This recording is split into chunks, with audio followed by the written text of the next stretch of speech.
Start. আসসালামু আলাইকুম সুপ্রিয় দর্শক শ্রোতা বন্ধুগণ, আশা করি আপনারা ভালো আছেন। আলহামদুলিল্লাহ আমিও ভালো আছি। আমি আছি এখন আমার কমলা বাগানে। যে আমার কমলা বাগানের মাঝে যে গাছগুলো এখন বর্তমানে দেখা যাচ্ছে, এই গাছটার বয়স কলম থেকে লইয়া, এটা মাতৃ কলম জাত, এটা কলম থেকে লইয়া এই পর্যন্ত গাছের বয়স হচ্ছে গিয়া 2 বছর। আমার এখানে স্থানান্তর করে লাগানোর বয়স হলো 1 বছর।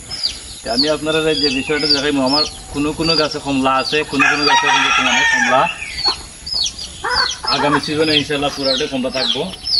আমি আপনারা যে বিষয়টা শেয়ার করবো, আপনারা দেখতে পাচ্ছেন এই গাছটা আগাতে গুড়ার দিকে জুফালো হয়েছে একটু বেশি। এই যে ডালটা আপনারা দেখেন, এই ডালটা গুড়ার থেকে বাড়িয়ে এসে এই ধরনের ডাল যেগুলো আছে এগুলো আপনারা প্রথম নম্বর হয়েছে গিয়ে এটা খাটিয়া দিবেন। এটা পানি শোষণ করব, গাছের রস শোষণ করব, কিন্তু ফল দিত না। এই ধরনের ডাল যেগুলো আছে রোগাক্রান্ত, এই রোগাক্রান্ত ডালগুলা আপনারা খাটিয়া দিবেন। এই রোগাক্রান্ত ডালগুলা দরকার নাই, এগুলো খাটিয়া দিবেন। এর সাথে যে ছোটো ছোটো ডালগুলো আছে দেখতে পাচ্ছেন, এই ছোটো ডালগুলা মধ্যে আশা করি আগামী সিজনেই কমলার ফুল আইব এবং এগুলোর থেকে ফল দেবো। গাছটার গঠন সুন্দর করতে গিয়া আমি আপনারা যে বিষয়টা আপনার সাথে শেয়ার করবো, গাছটার গঠনগুলো দেখেন আপনারা। এই যে গোড়ার দিকে যে এই যে ডালগুলো আছে, এই যে ডালগুলো আছে, এই ডালগুলা আপনারা খাটিয়া দিবেন। গোড়ার দিকের ডালগুলা খাটিয়া দিয়ে গাছের গঠনটা ঠিক আছে। এই ছোটো ছোটো ডালগুলা খাটিয়া দিয়ে আপনার গাছের গঠনটা সুন্দর আইব। আর এই ধরনের খাটিয়া দিবেন। প্রত্যেকটা গাছের মধ্যে দেখেন যে অযাচিত ডাল, গোড়ার দিকটা পরিষ্কার রাখবো, সবসময় গোড়ার দিকটা পরিষ্কার রাখবেন। আর গোড়ার যে এই ডালগুলো আছে এগুলো খাটিয়া পরিষ্কার করে দিবেন। ফুল আইলে পরে কাটলে আপনারা গাছের মালিকের কষ্ট হইব মনের মাঝে, আগে ফুল আবার আগে আপনারা এগুলা পরিষ্কার করে দিবেন। এর সাথে আমি যে জিনিসটা গাছের গুঁড়ার মধ্যে যে গাছগুলো আছে গাছ পরিষ্কার থাকবো এবং পানি নিষ্কাশনের ব্যবস্থা থাকতে হইব বাধ্যতামূলক। পানি নিষ্কাশনের ব্যবস্থা থাকবো। একটা গাছ, এক গাছের মধ্যে এই যে দেখেন কমলা, এই গাছের মধ্যে দেখেন কমলা বর্তমানে এটা হল আপনার নাগপুরি কমলা, সাইজে আশা করি বড় হইব এটা।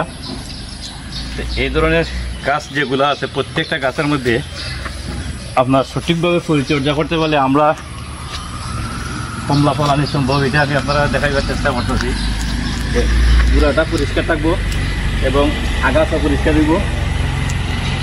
যদি এগুলো পরিষ্কার করে রাখা যায় তাহলে আমরা ভালো একটা ফসল তোলা সম্ভব হইব।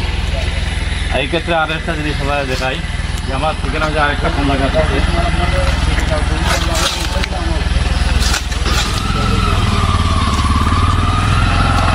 এই দেখেন এটা একটা চায়না কমলার গাছ। এই চায়না কমলার গাছ আমাদের দেখতে পাচ্ছেন আপনারা, আলহামদুলিল্লাহ প্রচুর পরিমাণ ফল আছে।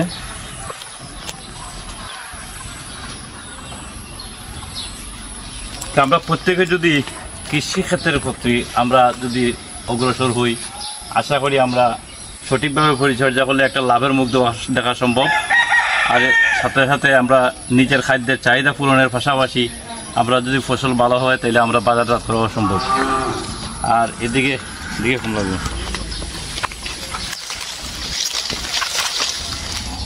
এই যে গাছটা, এই গাছটা আমাদের দেখা যাইতেছে যে পাতাগুলা একটু লালটি আছে, এই পাতাগুলা রোগ আছে। যাই হোক আমি এটা মাঝে সাইপারমেথ্রিন গ্রুপের ঔষধ এবং এভারমেকটিন দুইটা এটার মধ্যে স্প্রে করা হইব। এই রোগটা আশা করি দূর হইব। এই গাছটা ছাড়া প্রত্যেকটা গাছ আমার সুস্থ এবং সবল আছে এবং প্রত্যেকটা গাছের মাঝে কম বেশ ফলন আপনারা দেখতে পাচ্ছেন, ফলন আছে। আপনারা চাইলে এইভাবে কমলার বাগান আপনারাও করতে পারেন। এখানের মধ্যে আমার কয়েকটা গাছ আছে, আরও একটা বাগান আছে, এটার মধ্যে আমার কমলা গাছ আরও বেশি আছে। আপনারা দেখানোর চেষ্টা করুন। সবাই ভালো থাকবেন। আর আমার পেজটা সাবস্ক্রাইব, আমার চ্যানেলটা সাবস্ক্রাইব করবেন। আর যারা ফেসবুক থেকে দেখছেন আমার পেজটা ফলো করবেন। সবাই ভালো থাকবেন। আসসালামু আলাইকুম ওয়া রাহমাতুল্লাহি ওয়া বারাকাতুহু।